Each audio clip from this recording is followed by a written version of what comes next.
Alors pour le futur étudiant, j'espère que tu es passionné par l'architecture d'intérieur. Si tu es passionné, c'est déjà 60% du travail. Je m'appelle Anaïs, j'ai été diplômée de Créa de Lyon en 2023. J'ai ensuite travaillé 2 ans en agence et maintenant je suis à mon compte. J'ai fait ma dernière année d'études à Cardiff en Erasmus. Suite à cet Erasmus, j'ai pu obtenir mon stage de fin d'études chez Zuretti, qui est une entreprise dans l'ultraluxe, dans le yachting et dans le résidentiel, qui par la suite m'a gardé en CDI. Zuretti est divisé en 3 pôles. Il va avoir un pôle 2D, un pôle 3D et un pôle design. Je faisais partie du pôle design sur lequel je travaillais dans une maison de plusieurs milliers de mètres carrés, où je faisais tout ce qui était prescription de mobilier, prescription de mobilier également sur mesure avec les tapissiers et les menuisiers. Je faisais également tout ce qui était choix de matériaux et tissus, ce qui était très important.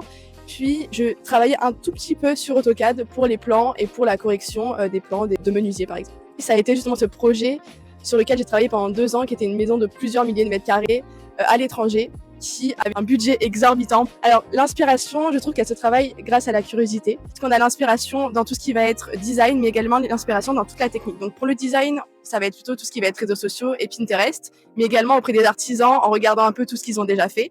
Et tout ce qui va être technique, ça va être mon expérience et également ma conversation ou mes dialogues avec les artisans avec lesquels je travaille, qui vont constamment me donner des recommandations et également toujours rester curieux pour apprendre toutes les nouvelles technologies. Moi, ce que je préfère personnellement, ça va être tout ce qui va être technique. Donc apprendre comment est-ce que un meuble hyper esthétique va tenir. Alors Créan m'a été énormément utile pour tout ce qui va être technique, puisque c'est vrai que le métier d'architecte d'intérieur, on va dire que c'est 60% de technique, 40% d'esthétique.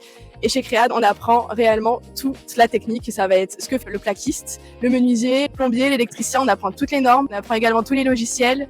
Et c'est vrai que les entreprises qui souhaitent recruter des futurs architectes d'intérieur regardent énormément la maîtrise des logiciels et la maîtrise également de la technique du métier.